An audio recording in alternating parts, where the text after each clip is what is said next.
Disclaimer. The opinions expressed within this program do not necessarily reflect those of any affiliated parties and broadcasting units. Move along, citizen. Welcome, ponies, alicorns, changelings, and breezies. You have just tuned in to Ponyville Live's most frequently played podcast, Know Who's Barred. Don't believe us? Go look on Ponyville Live, because it's true. We're on like 5 radios.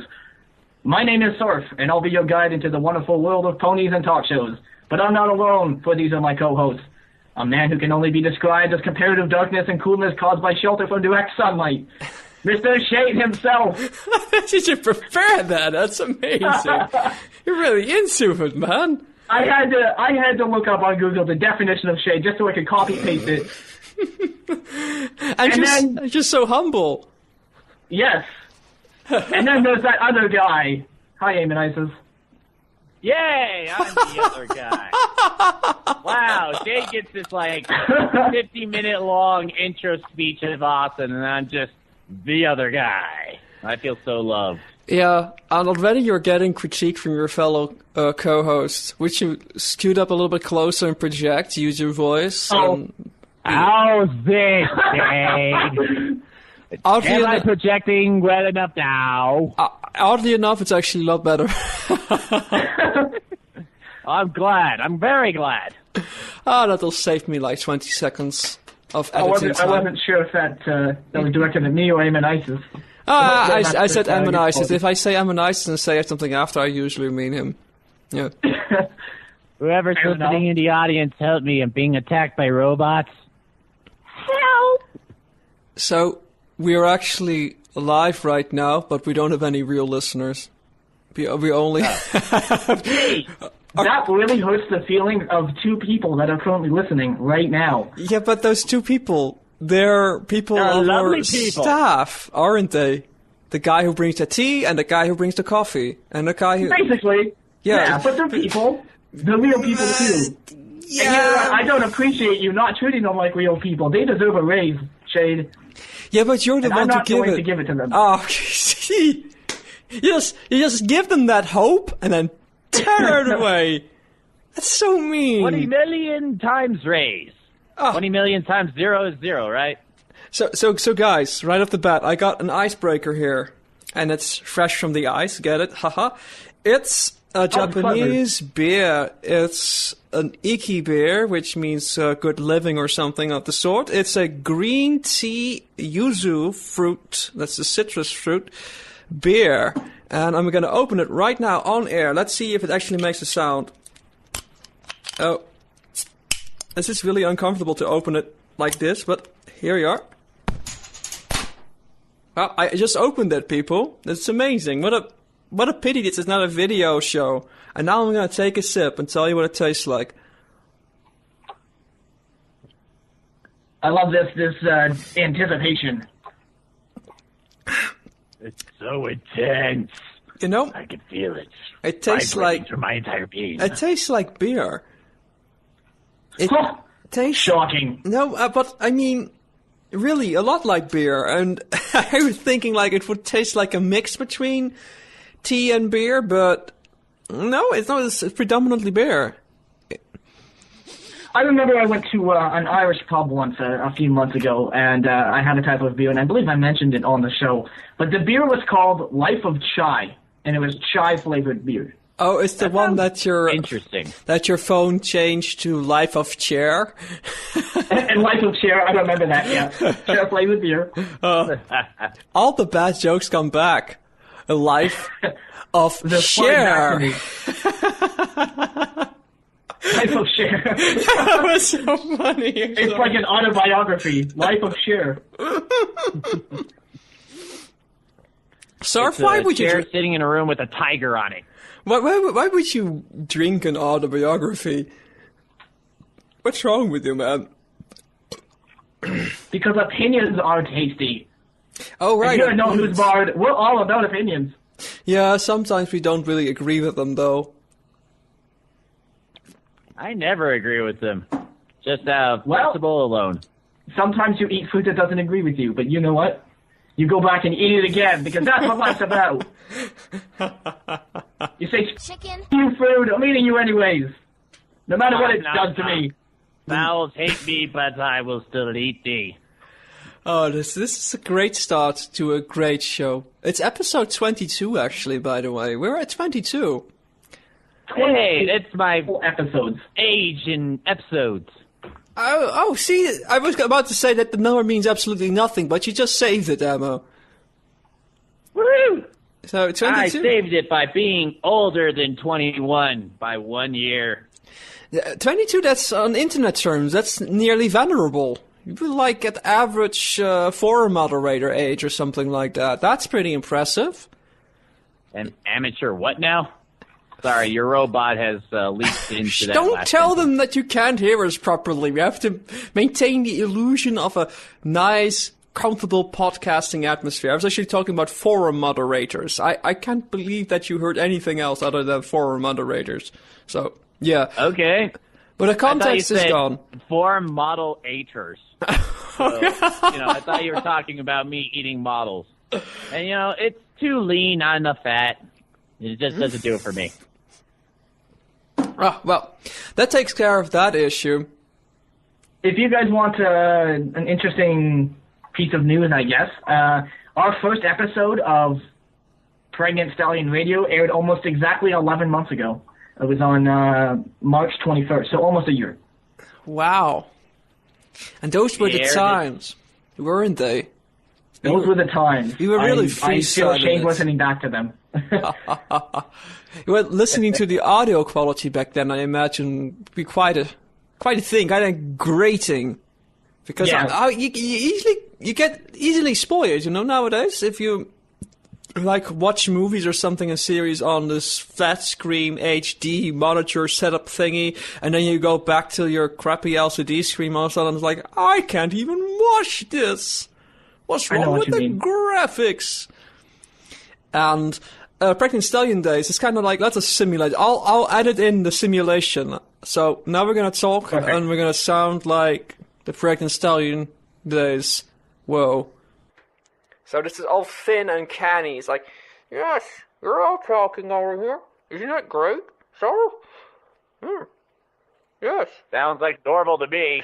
Yeah, well, since you're actually already having audio impairments on your side, or you're all sounding like robots anyway, I imagine there's not much... What about robo chicken? What? Ammo, don't talk about that on the show. Sarf will have a hissy fit. I will have a hissy fit and throw a ball of yarn. Who's having a pissy fit? What? Oh, come on. Back in the days of Pregnant Stallion Radio, our forms of communication was with a tin can and a piece of string. And that, ladies and gentlemen, was the foundation of podcasting as we know it. Oh, yeah. Upgraded to a tin can and a piece of rope. Well, on your hand, yes. Oh, God. Yeah, but it's interesting to listen to those old episodes, and it's actually surprising because... No, it actually is, because you can really tell that you progress more than you think you do. It's just like... That's a solid point to make, I suppose. I can definitely listen back to our podcast now, and it's not cringeworthy, and I can listen to it from beginning to end. And I go back a year ago, too. The very first recording I ever did, it was terrible. I did an interview with a brony musician, and I didn't know what I was doing. I didn't know the questions to ask, and I was nervous. It was horrible. I compare it kind of to... if you do it every week, it's kind of like watching a plant grow. You don't see any progress, but then if you look back to old pictures, you see, oh my goodness, they only had one of those cactus things, and now it has 60 million flowers on it. This is quite different. It's like cactus would have a weird afro. Yeah, they kind of do. Although mine are all black and cindered, some of them, when I almost accidentally set my entire apartment on fire.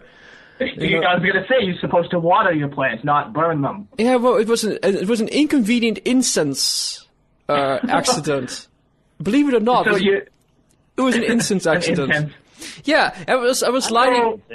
Incense, then. Ah, stop it, Ammo. That kind of hippie. I'm not talking about incest. I'm talking about incense. No, I said incense. I said incense. You're that kind of I thought Emma thought that. I get the idea that Emma always conveniently mishears everything in the most controversial and horrible way imaginable. So I immediately thought, he'll mishear me as saying incest. No, incense. So I was just lighting incense, and then the breeze from the window took my lighter fire and threw it on the plants, and my entire apartment was on fire instantaneously. I'm sorry, I shouldn't be laughing. That's terrible. My mom was there with me, actually, in the room. But she didn't notice because, I don't know, maybe she was stoned or something. She was looking at something. And I was just looking at this fire and I was saying, like, there's a fire. Yeah. Everything is on fire. Could you assist me? It's really on fire, yes. And I'm just... I didn't get her attention. That was really funny.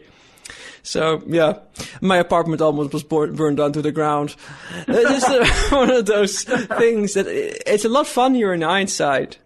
Although I was actually laughing at the time as well. Oh, everything is going to go on fire. And then my mom notices, like, throw everything outside. Everything out of the window. Oh, burning plant. Throw it out of the window. Like, hey, wait a minute. There's stuff down there that gets burned too, you know. Set the entire garden downstairs on fire. That's a good idea. Let's do that.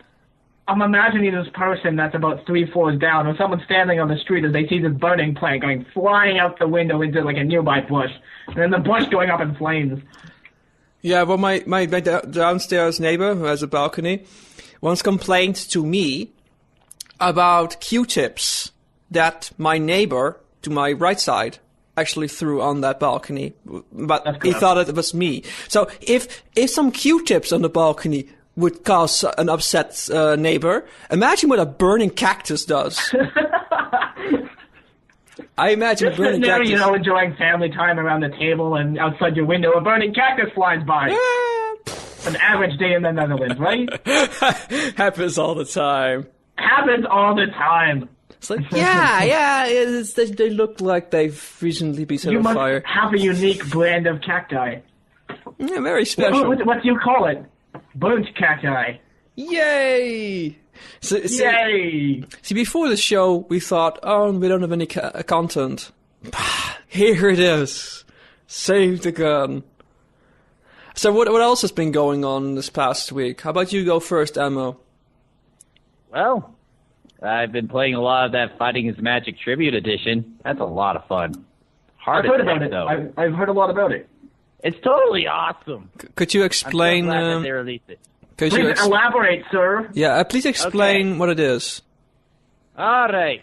To all of my brony friends, I don't know why you'd be listening to this, but many, many moons ago, in the time before time began, in the early days of the fandom, there was this team called Main Six that wanted to create a fighting game for My Little Pony, and it was called Fighting is Magic.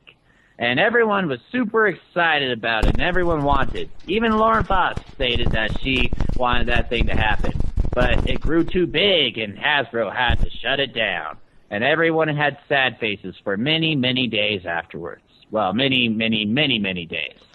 And, you know, in time, people lived and moved on from it, and it was just a myth of legend before past.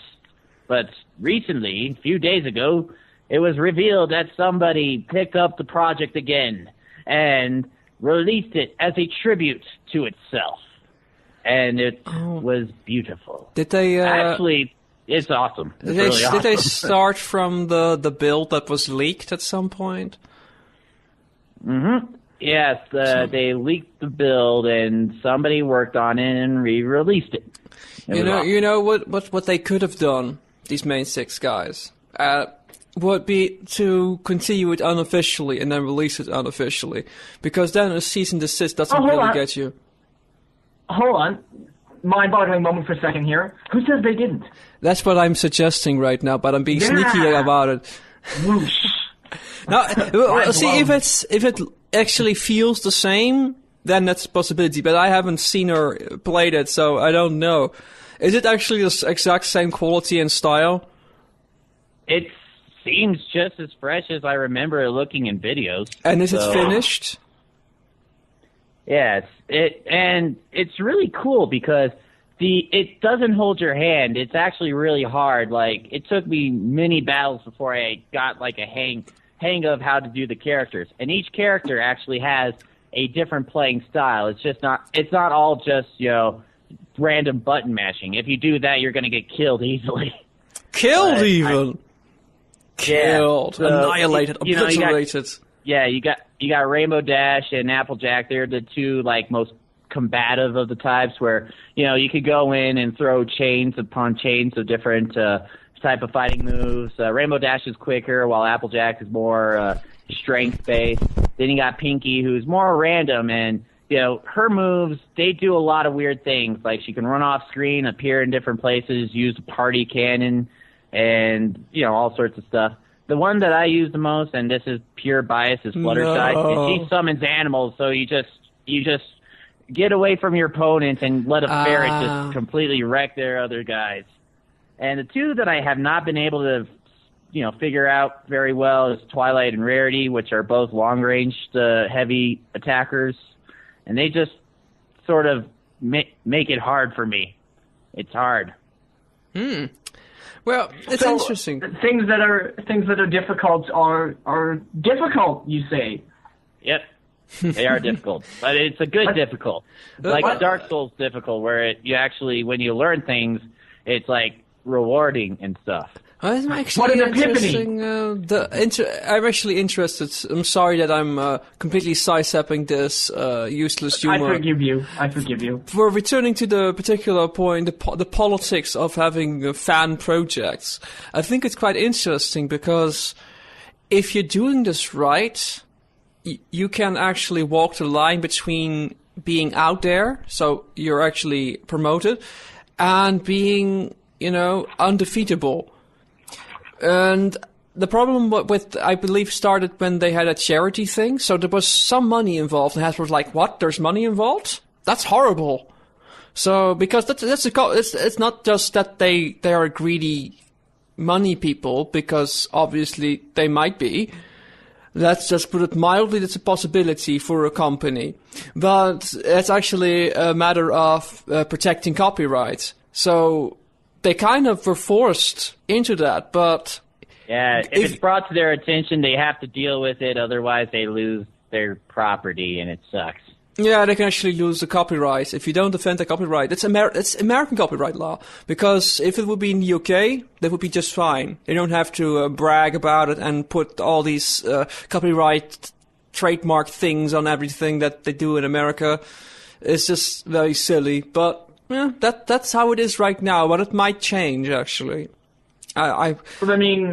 Regardless, Hasbro still has to protect its assets, and I see where they're coming from. Yeah, but see if the law progresses a bit more, then they don't actually have to. That's okay. Because the American copyright law, if you take the old character names, some of them that they couldn't use them because they've not been using them for a while. So only in America do copyrights just sort of fade away in 5 years.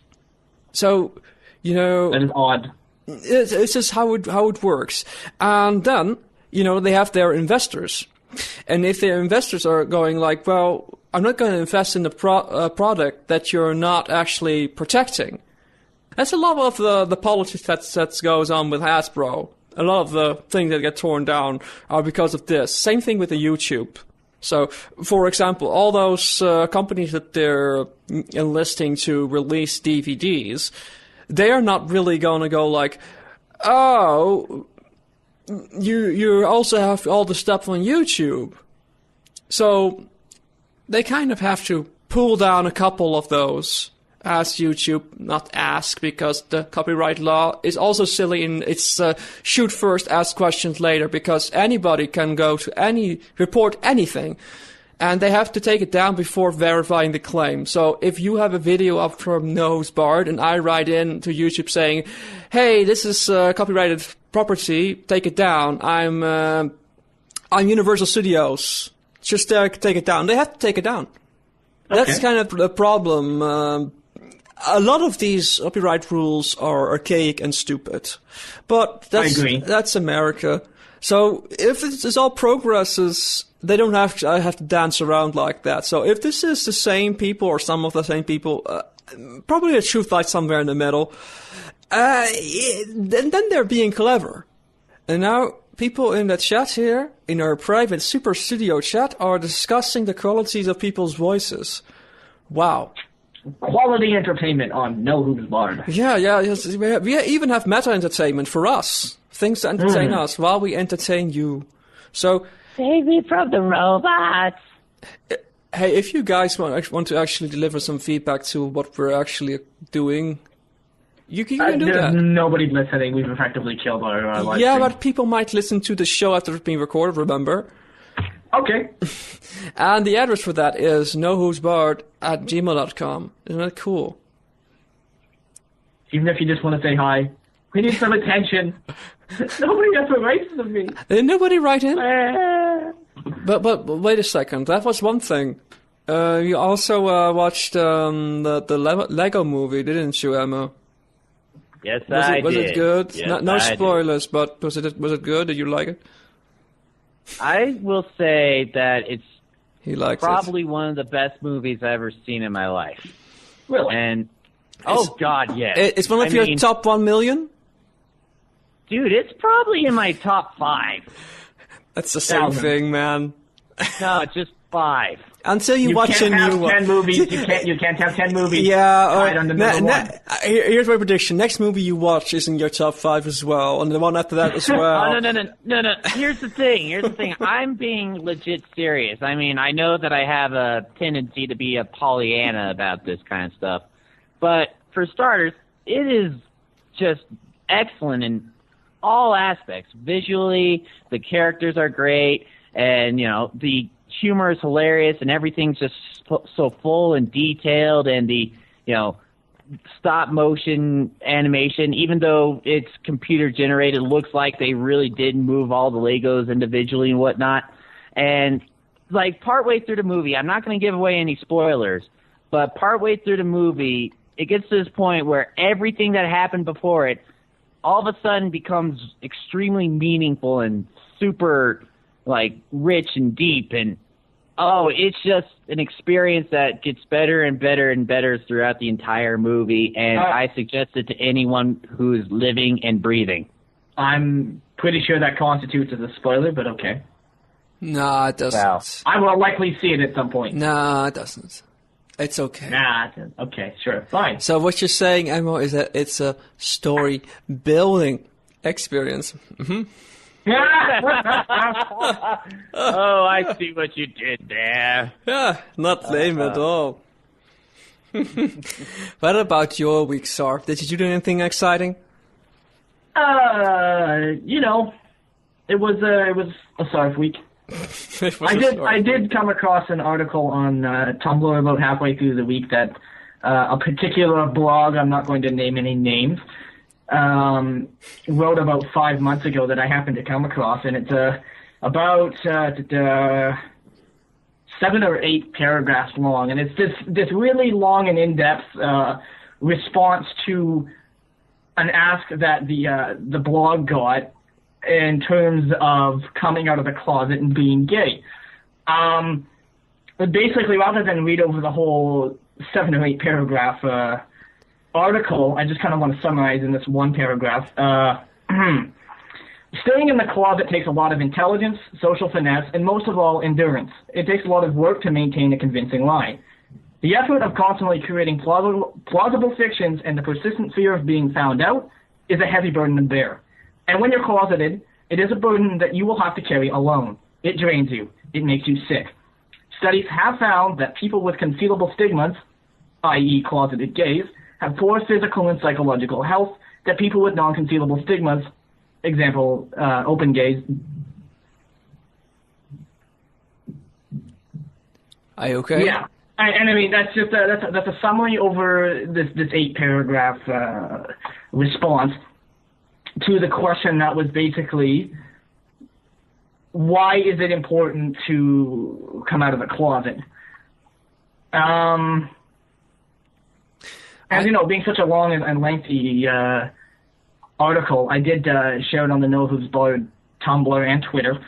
It really, really hit home to me, especially for the experiences that I have had. And in response, I sent the author of the article a very, very long and detailed response letter saying, it really hit home for me. I appreciated the message that was there. I know from personal experience that it's very much true, and it was very well said. To which he responded, "Thanks. I forgot I even wrote that post." Cool story, bro. Cool story, bro. Basically about it. But if you'll forgive us the moment to just make it seem like we're interviewing you for a moment here. Come on, Emma, let's gang up on him for a moment.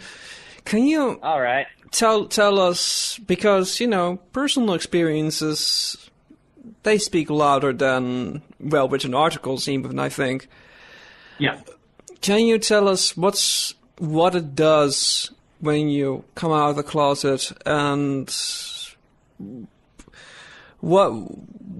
how is that burden being lifted? What happens? What's happening?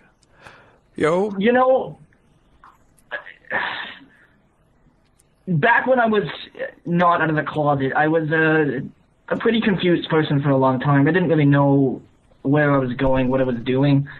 And I was afraid of what other people would think until this moment when I finally told everyone. People started finding out. My parents, I told them.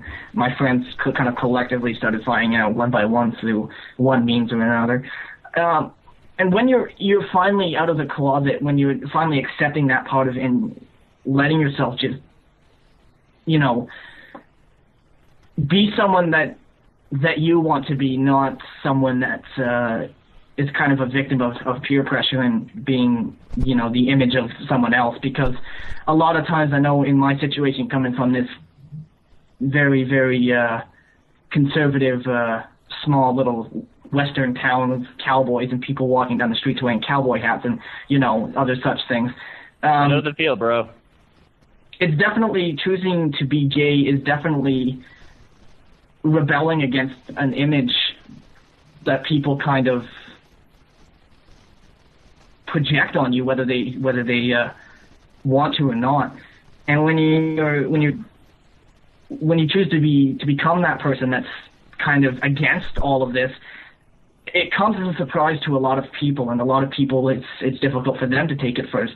But over time, as you become more comfortable with yourself and accept yourself, people become more comfortable with that idea. And from what I've found, even, people come to respect you even more and way more for being that person that boldly steps out and says, I'm not going to be, a part of this image that everyone else is kind of a part of, and being something completely different.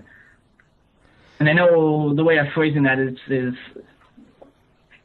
I'm struggling for words here. Well, if I may interject, yeah, I think, because when you think about it, with what we know, it shouldn't matter and it shouldn't be a big thing, and it's like no biggie, man.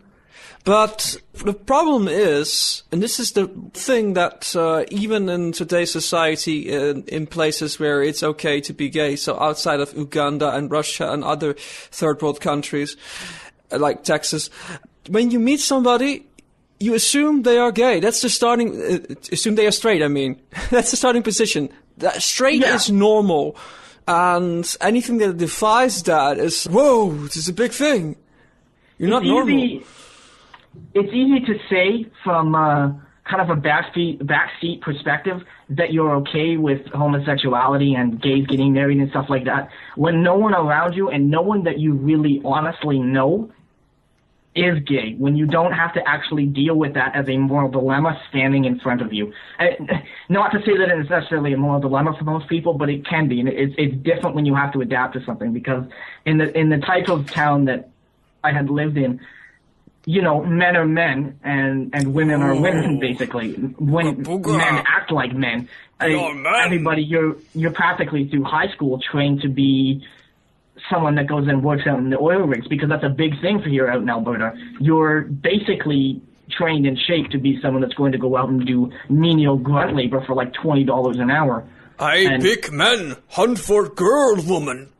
Yes. Oh, and that's kind of just this person that you're shaped, and everybody else kind of follows along that path that, men are men, and you're not going to do any of this other stuff. And to be that person that all of a sudden says, I'm not going to be like that, I'm going to be a person that I want to be, rather than this other image. So you're talking other about people kind of... The challenge of association, is that what you're talking about? Sorry? The challenge of association, that's what you're talking about. Yes, thank you. Challenge of association. And, when you start just kind of being the same person that you see yourself as, other people see you as the person that you can kind of see yourself as. And when you become comfortable with that, like I said before, people become comfortable with you and more comfortable with the entire situation. It does take time to adjust. But people have come to respect me a lot more. The people that I've never talked to before, people that wouldn't even look at me and had no respect for me whatsoever, I find all of a sudden are going out of their way to have conversations with me, and there's kind of this respect that's built there. And I become ultimately more comfortable with myself because of it, and it's an amazing situation. Do you think that a lot of it has to do with that when you're in that uncomfortable place, you're sort of projecting your own discomfort, and, that makes you, for lack of a better term, unattractive to associate with? Do you think a lot of it has to do with that? With what, sorry? You're roboting. I am? Oh, well. Briefly for a second there. Robot. Bleep. Do you think a lot of that has to do with the fact that when you're uncomfortable in putting up a front, that you're projecting your discomfort, and then people find it unattractive to associate with you because of that? Maybe. I think it's more that you're, when you believe that other people aren't really necessarily going to be comfortable with you being this other person, not being, like, a lot of people that I was terrified that people wouldn't be comfortable with me being gay. So I just ultimately wasn't really comfortable with myself, because it just becomes this thing where it's not appropriate. People just don't do that where I'm from. It's just unheard of. So you kind of have this discomfort about the situation, and you're not really being you. You're not being the person that you want to be, and people don't see you as the person that you want to be. So and all of a sudden, coming out is kind of like when you have a medal of courage attached to your uniform. I suppose. And, and it kind of comes in a wave once you have this big thing that's kind of thrown out there, and just saying that you're going to be the person that you want to be. Everything kind of comes in a wave, and it's not just coming out to being gay, but it's coming out being you. And you kind of move along from that point.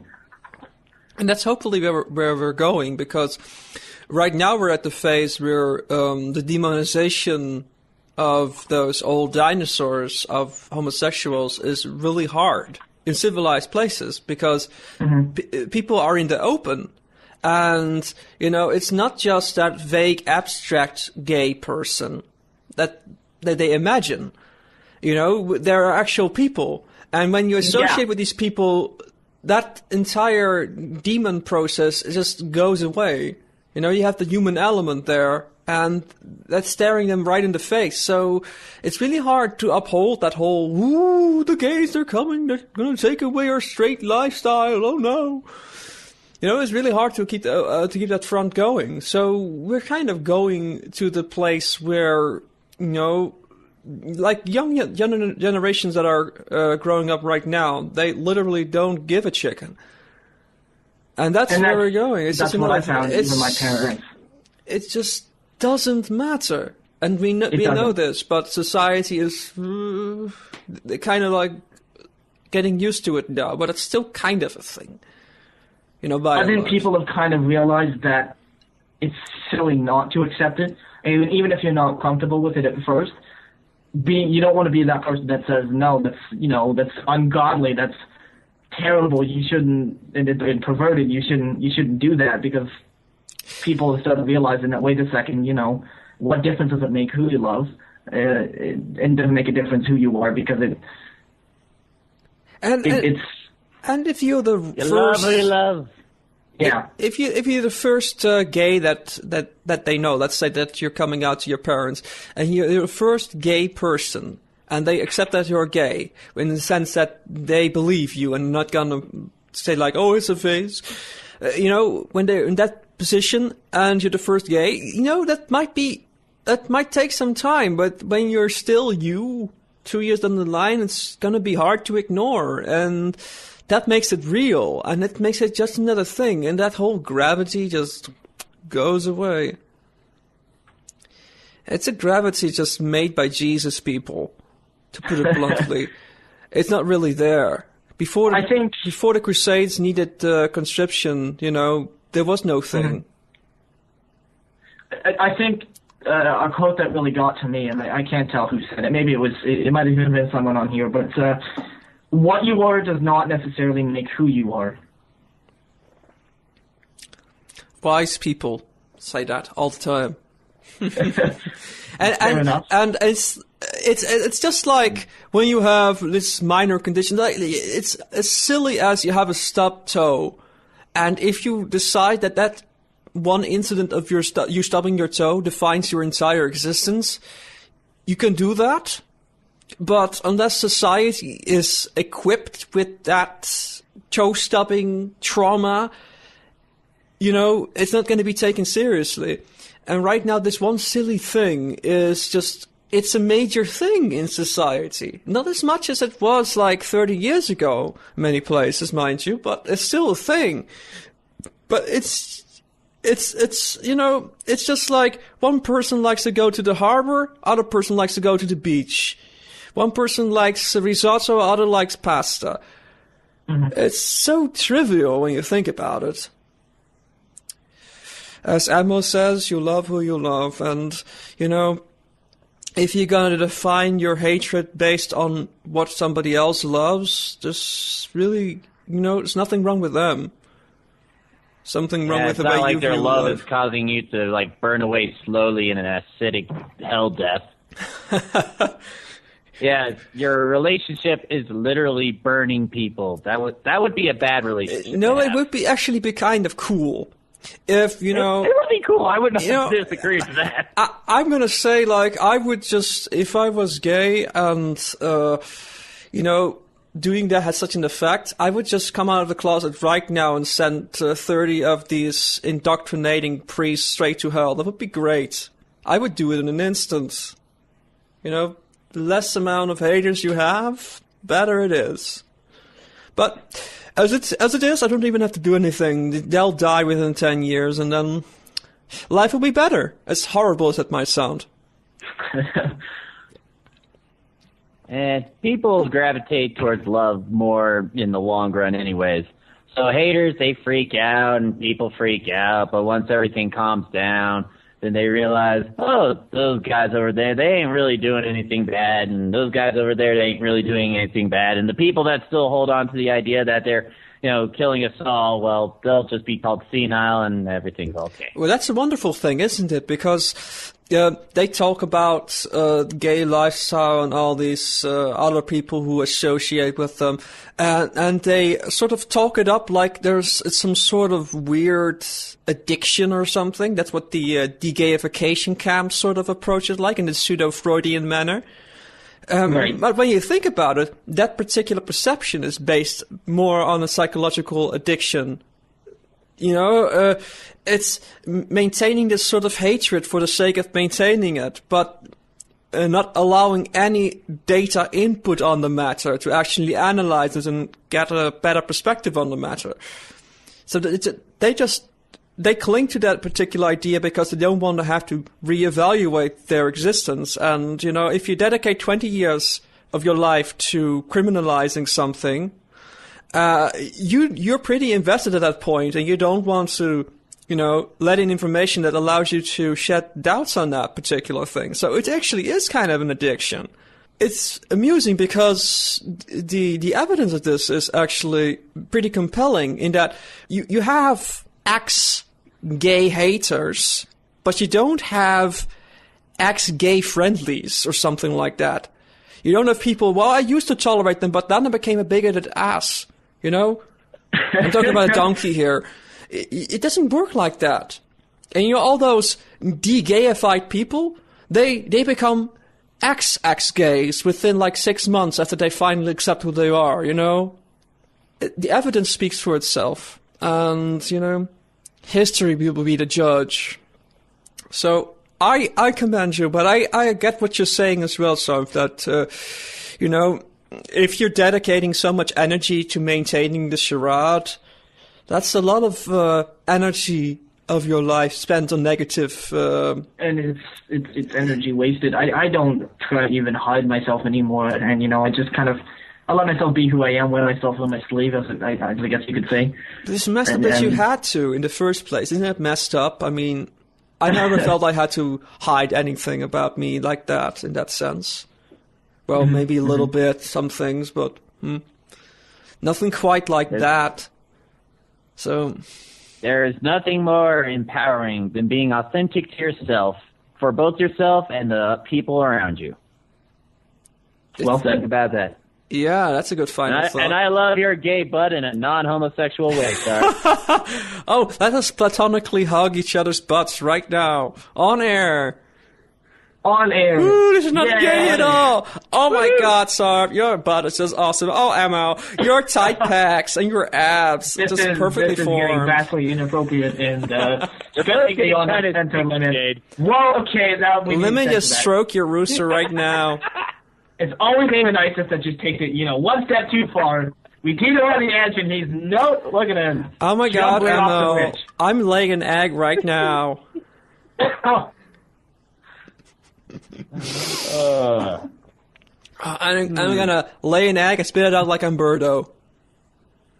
That's the Birdo. first you video. gotta love that guy-girl thing. The first video game transsexual ever. That is very true.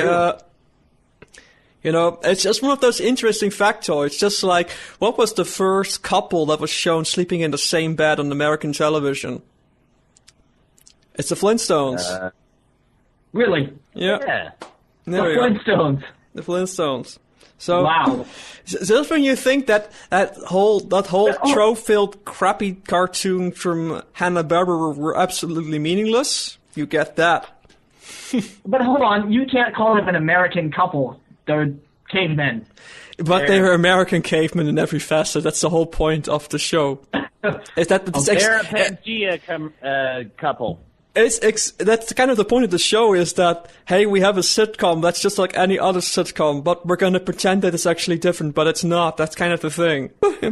So, I guess, my week.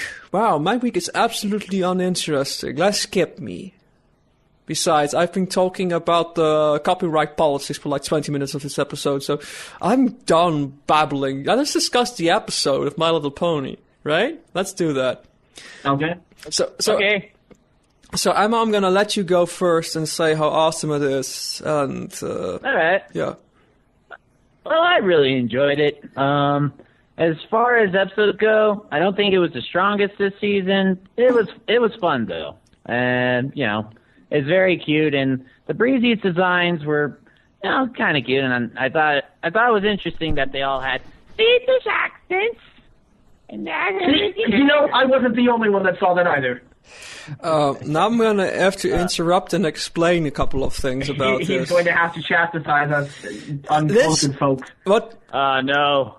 Our resident European is mad. The reason that your perception is like that, because it's kind of like when Americans decide what a Russian accent sounds like, or when we decide over here in this pond, like, oh, America, yeah, we're all thinking like this. Yeehaw! Boo, boo, boo, boo, boo. Let's see some roadkill. Let's do it right now. Yeehaw! Boo, boo. Yeehaw!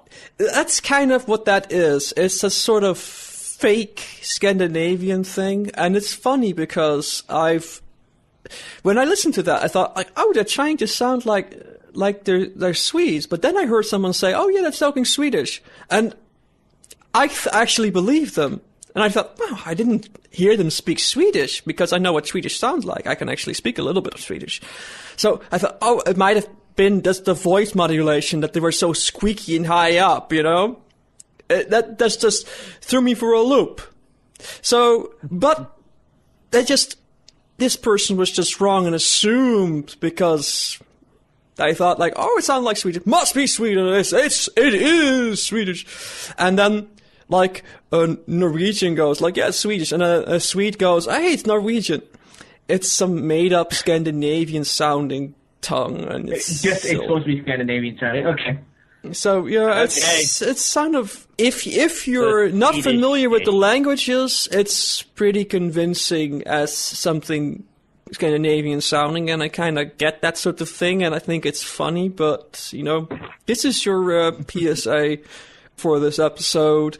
It's not a real language, and it's only really sounds Scandinavian if you're not too familiar with it. Other than that, it's kind of like vaguely in the same direction. If you just blink an eye and digest some salt with it. Okay. Thank you for setting me straight, and I will never make that mistake again until next time. First you're set gay, and now you're set straight. I see how it is. I was about to say, thank you, Jake, for not setting me straight. Because that would be tragic. we don't go straight here. We go gaily forward, okay? Look, I've already tried the gay thing. It didn't work out for me. We've been over this. But at least you had the guts, the balls to try, right? Yeah, I gave it a shot. It wasn't for me, so You gave it a half traumatizing shot. Yep. What if you just try a different position, man? Sorry. You interrupted me in my thingy, and then, that. I'll continue. Anyways, like I said, there was not really much of a standout thing in this episode for me. Although I do feel that it was a lesson that Fluttershy, really, needed to learn when being kind can go too far, and when you need to, set the line straight and just say, get the hell out of my house. I like that. And also Seabreeze, I respect the dude. I really respect the dude. It is a guy, and he's probably had more dialogue in the show for a male than in most other characters other than Spike. Well put. Actually, I think that's fairly ballsy of the studios, and you could even say Hasbro indirectly for tolerating it, for having I guess for general television profiles a fairly feminine looking character. I mean, you could explain it in the in-universe way that it's not feminine looking because it's an insect, but for our human brains, it's a feminine-looking character. So that makes it pretty ballsy of them to have, for our standards, feminine-looking character being male. So it's actually, in that sense, it's worth mentioning, I think. Yeah. Mm-hmm. So you liked it too, Sarf? Yeah, it was a Fluttershy episode, and so far through the season, Fluttershy episodes haven't exactly been my favorite, but I can respect the way her character has kind of progressed. I really appreciated the part where she kind of had this realization that she had to be dominant over being nice. She had to assert herself for the betterment of the small creatures, and especially when it wasn't just her friends, but the small critters that she was looking after, that she had to be assertive and say, you have to leave. That was definitely a very different and kind of this big progression for Fluttershy's character, that especially something we wouldn't have seen in the first season, so I can say that obviously her character has progressed. Yeah, I agree, because when you think about the lesson, the closest thing to this lesson that Fluttershy established, I think, is season 1 with Bird in the Hoof, which I think is one of the weaker episodes of the first season, but that's just me. And as such, I think the lesson is pretty worthwhile, and it's almost as if they listened to our rambling where we had the same particular Fluttershy lesson, like, reiterated throughout, and then they just throw in this episode and the previous one with the singing, where they absolutely do exactly that, where they broadcast a different anxiety of Fluttershy, stage fright. And now it's the threat of being too kind. And I think this is a very important lesson for everybody, because I've had a lot of people in my life who are doing absolutely ridiculously stupid things. And when they ask me what I think about it, I can tell that they want me to agree with them, so they have the validation. But I'm thinking, you know what? I have to be a friend now, and I have to tell you, no, you shouldn't pursue this relationship because it's going to fail and you're going to feel horrible. You have to assume that this person broke up with you because of this and this and this and that reason. And I think when you examine it in the morning, you'll agree with me. And then they might shout at me, but, you know, as a friend, sometimes you have to dish out some truth, and not just parrot back someone's opinion and amplify with 150 decibels. Part of being a friend is knowing when to tell another friend that they're wrong, rather than always agreeing with them. So yeah, that's a great point. I have many stories just like that, but a lot of them are a lot too personal for this podcast. Are they also unsuitable, like your TSA story? Airport? Not like that. They're not perverse in any way. They're just more personal, closer to vulnerability than I care for at the moment. Well, we'll save it for the appropriate episode topic. Next week, okay. People, we're going to discuss Ammonitis' vulnerabilities. So, right, goody. Wonderful episode. 2 hours of drilling him to fess up everything that feels too personal. Excellent. Another thing. That would be such a downer episode. That would be great. Ratings through the roof. We would need to put a disclaimer for depression or something. No, because me and Sarf would just laugh throughout to compensate. Oh, so you got... Oh, that happened. Oh, and your uncle in the basement did that. Oh, that's hilarious. I'm glad that you're both going to laugh at my misery. It does my heart good. It's what we're here for, as friends. Another thing is that, there's a 2-minute toy commercial near the end. And what they did here is they did what I would hope they could have done or would have done. I guess could have is the appropriate term, with the magical mystery cure thing. Because if you don't like this episode, or if you don't like the 2-minute commercial and that sort of ruins it for you, you can just snap your fingers or snap your hooves. I'm not sure how you snap your hooves, but try it. And next week, there'll be another episode.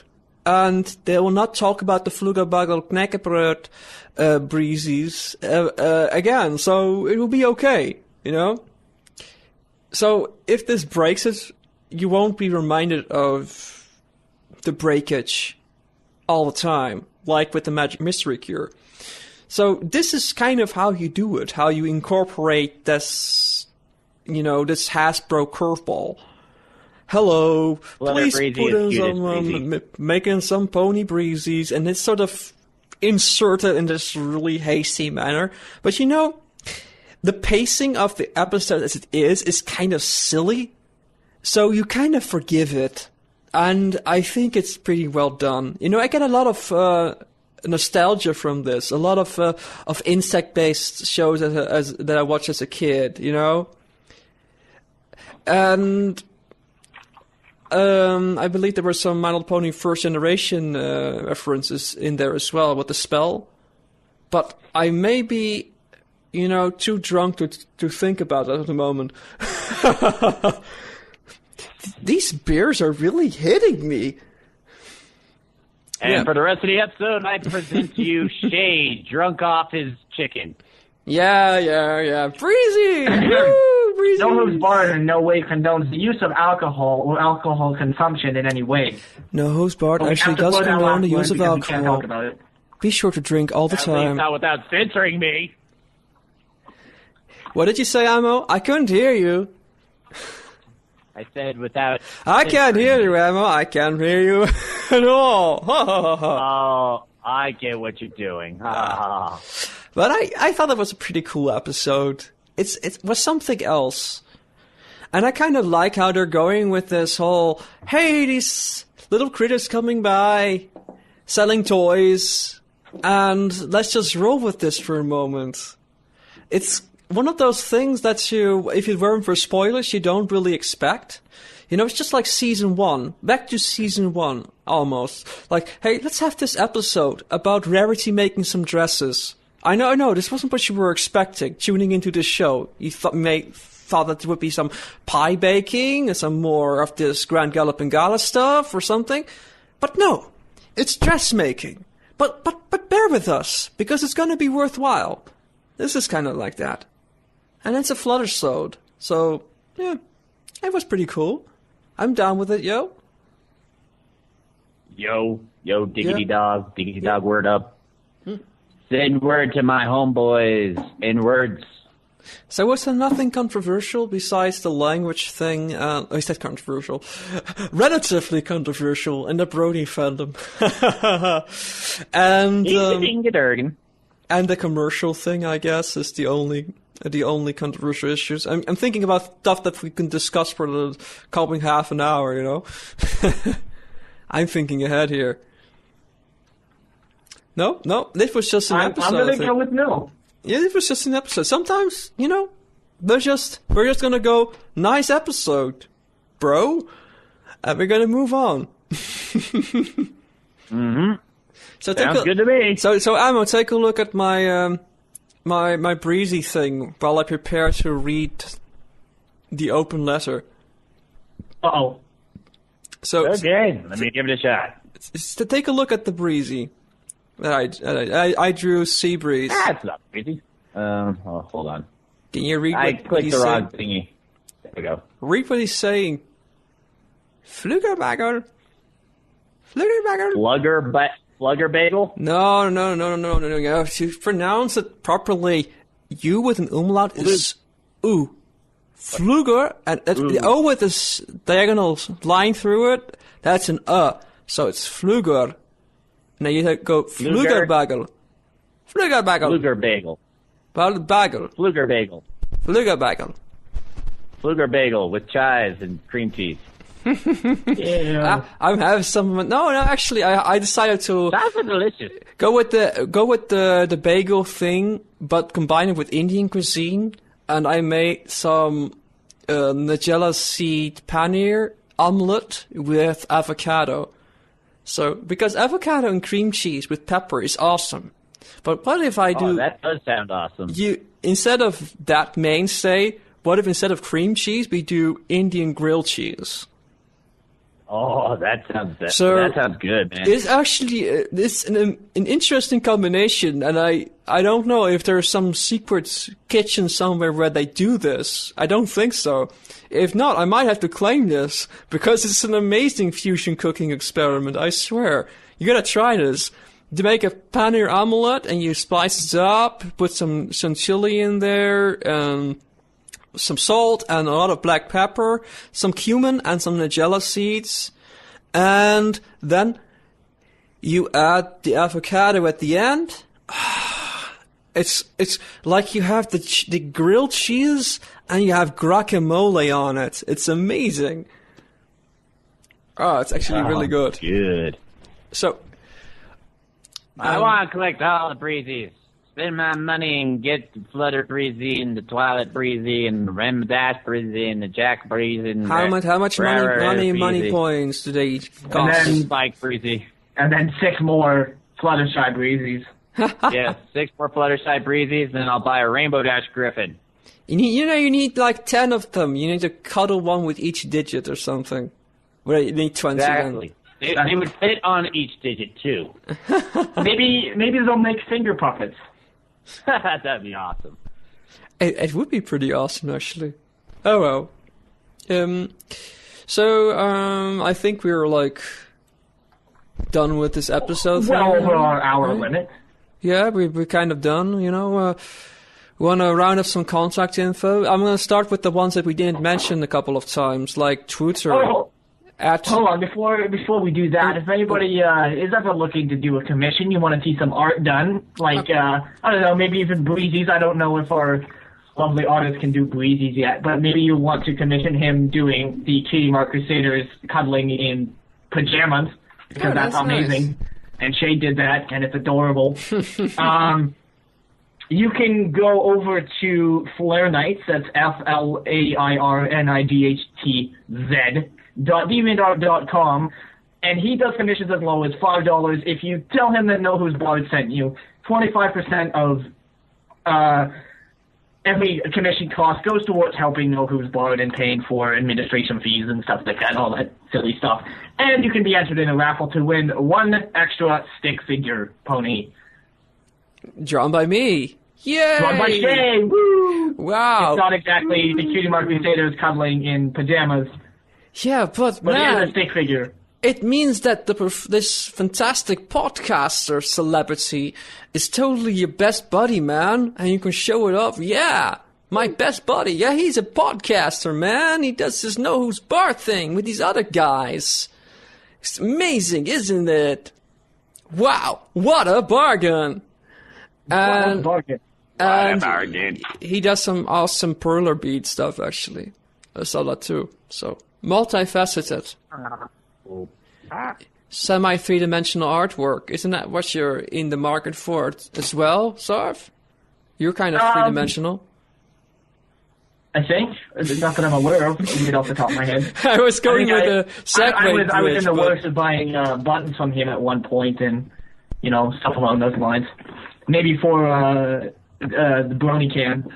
And by the way, if any of you are going to Canada's biggest or whatever, hold on, did I just cut out? No, you're still here. I unplugged my headphones. That's really awkward. Well, by the way, if any of you are planning on going to BronyCon in Richmond, BC, it's supposed to be one of the bigger conventions in Canada.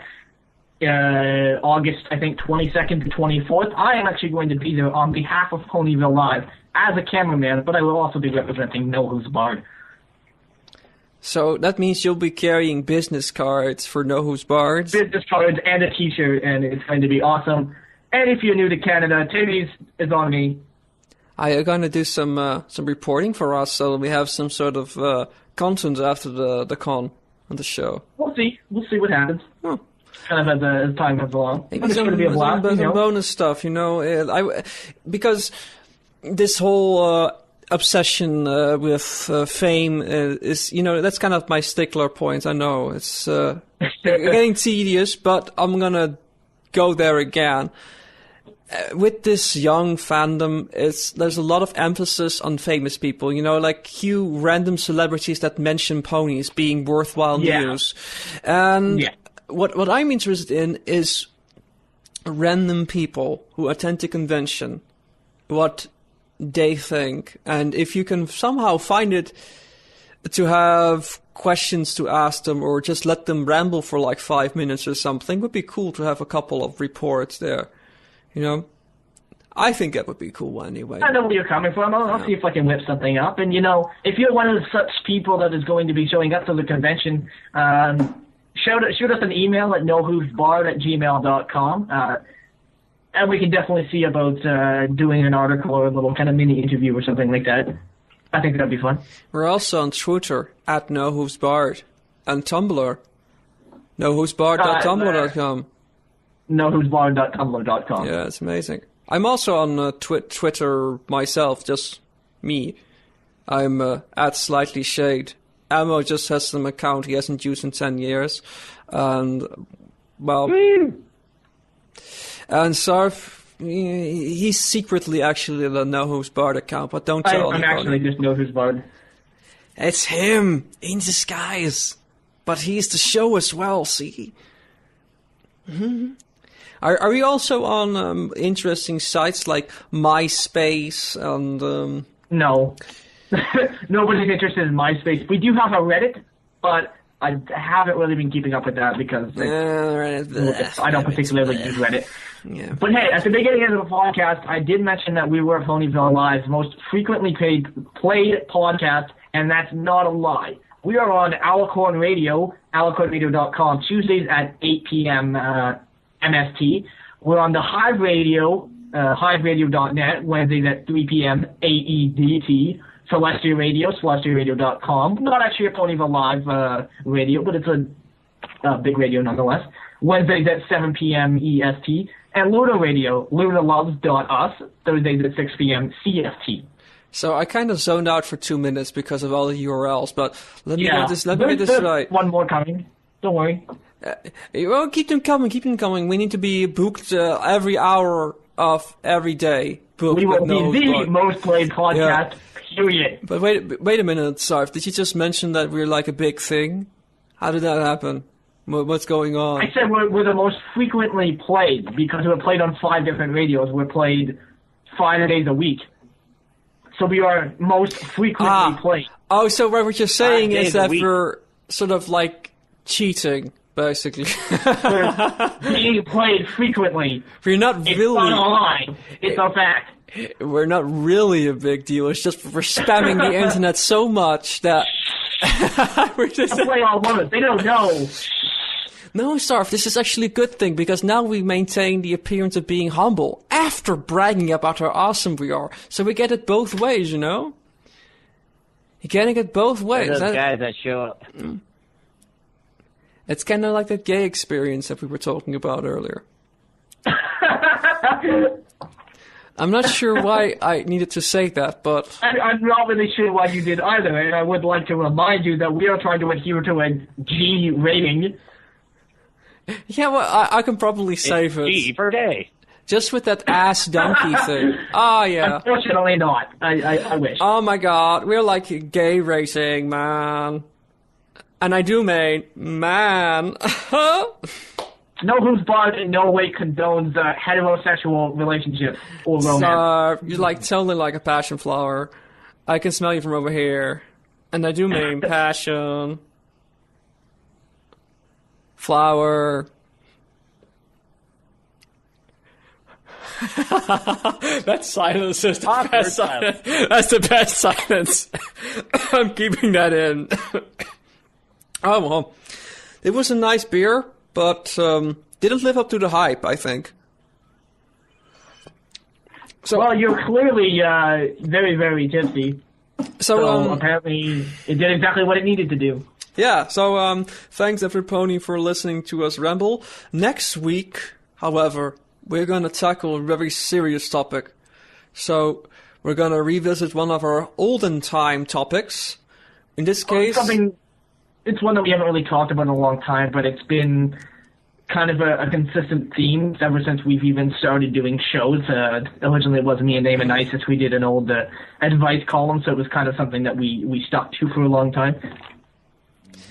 It's interesting because the first couple of emails, barring the chemotherapy question, were all about basically, help, my life is terribly tedious, depressing. Help! I feel like a terrible person, that kind of stuff, you know?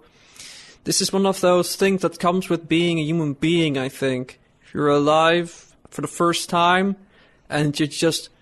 the realization comes to you that you're just sort of mucking along, and it's not really doing it for you.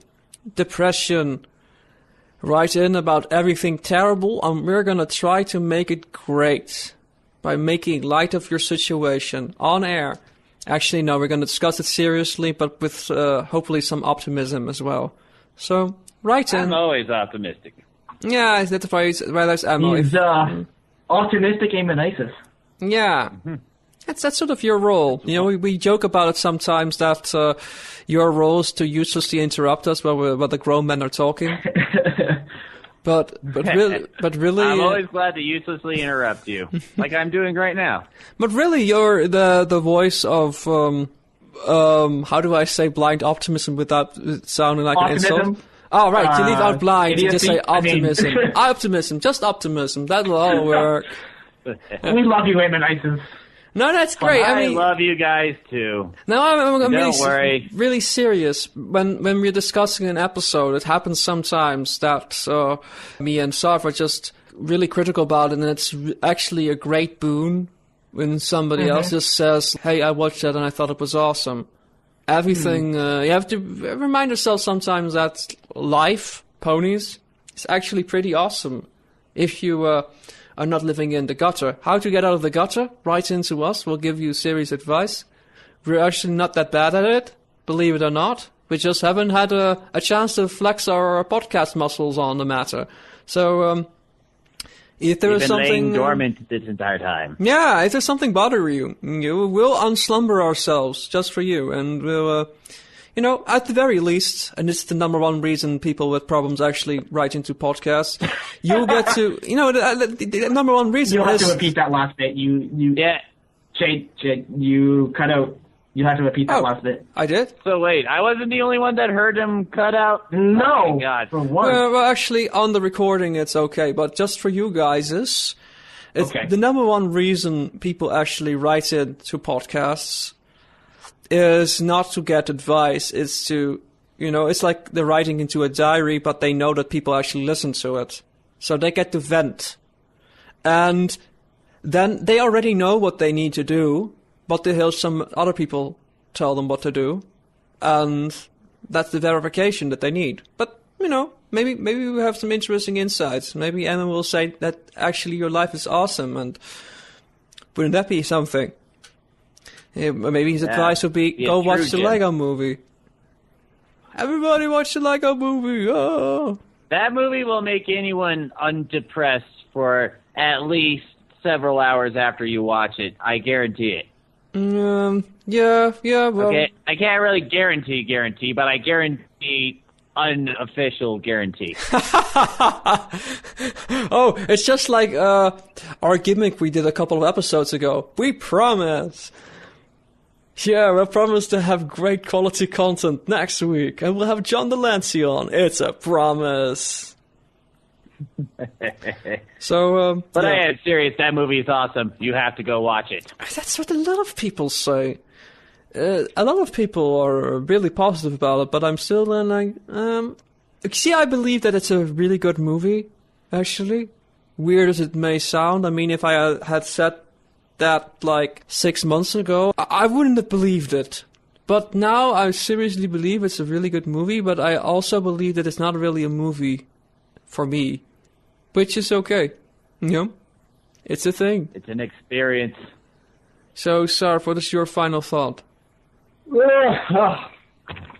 That's my final thought. Okay, well, that's it, guys. I'm yawning. Brilliant! Bye!